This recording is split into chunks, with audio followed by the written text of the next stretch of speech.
You've probably heard of it, Robert Greene's The 48 Laws of Power. It's one of those books that's just everywhere. People call it everything from cynical and dangerous to brilliant and absolutely essential. So what's the deal? Let's dive in and find out.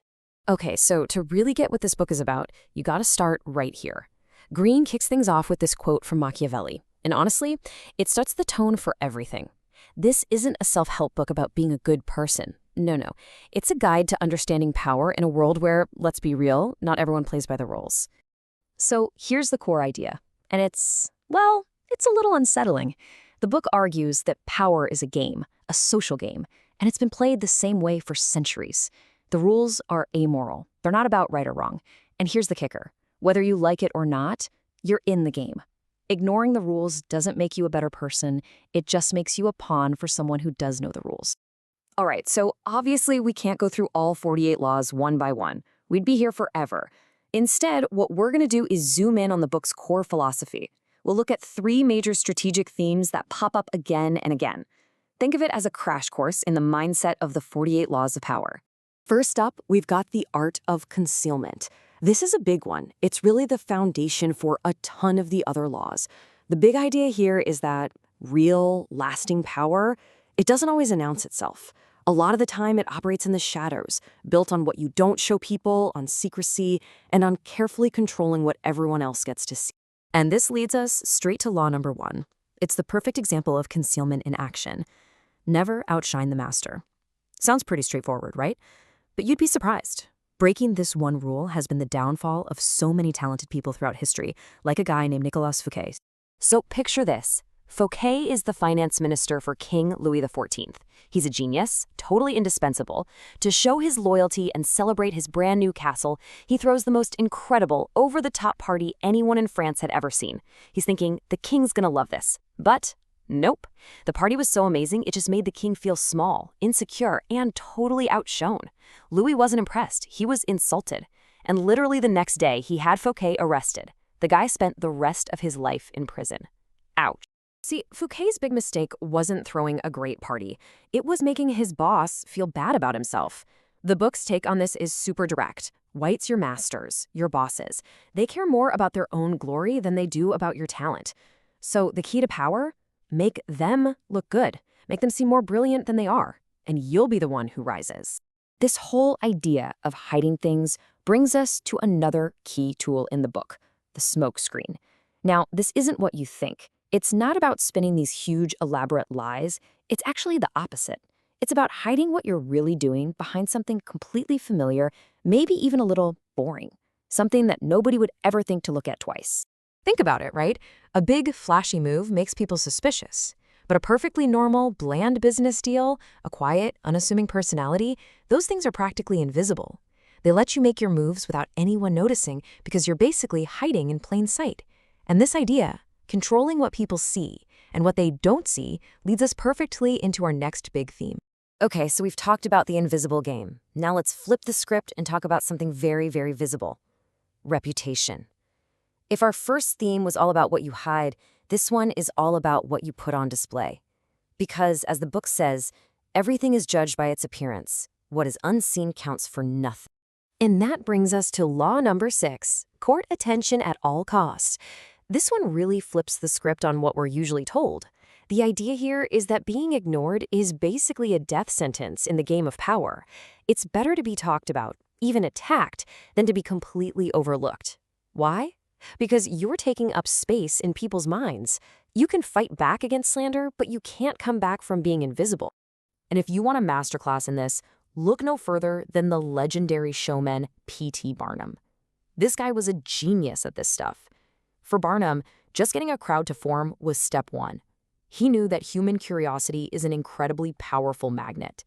He had this one stunt that was just perfect. He hired a guy to do something completely bizarre and pointless. The man would carefully place a single brick on the sidewalk. Then he'd pick it up, walk all the way around the block, come back and place it down again a few feet away. People started stopping, watching, wondering, what on earth is this guy doing? Soon, a whole crowd was following him on his weird circular route, which, surprise, surprise, led them right to the entrance of P.T. Barnum's museum. And of course, tons of them bought a ticket to go inside just to see what the heck was going on. And you know what? It worked like a charm. We're talking over 1,000 tickets sold on the very first day.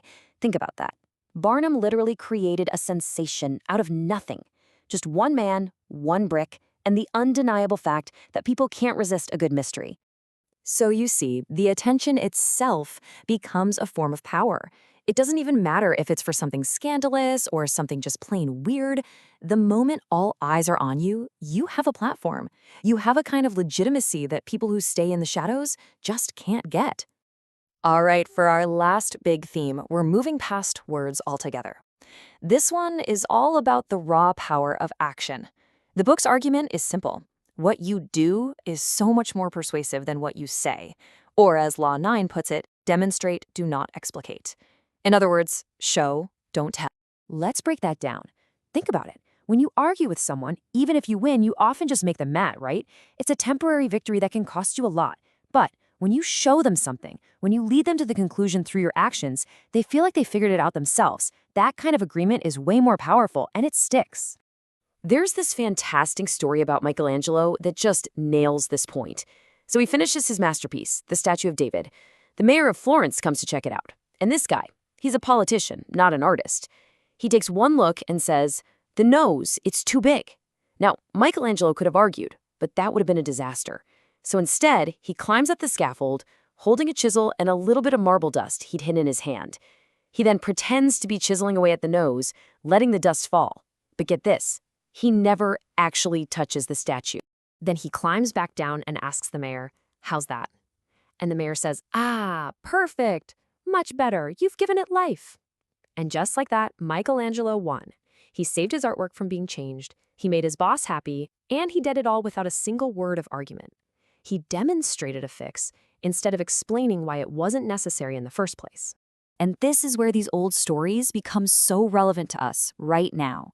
Just think about your own life. Have you ever been in a situation, maybe with a boss or a client, or even a family member, where you realized arguing was pointless, where you had to do something subtle to manage their ego and get what you wanted? Of course you have. These power dynamics are absolutely timeless.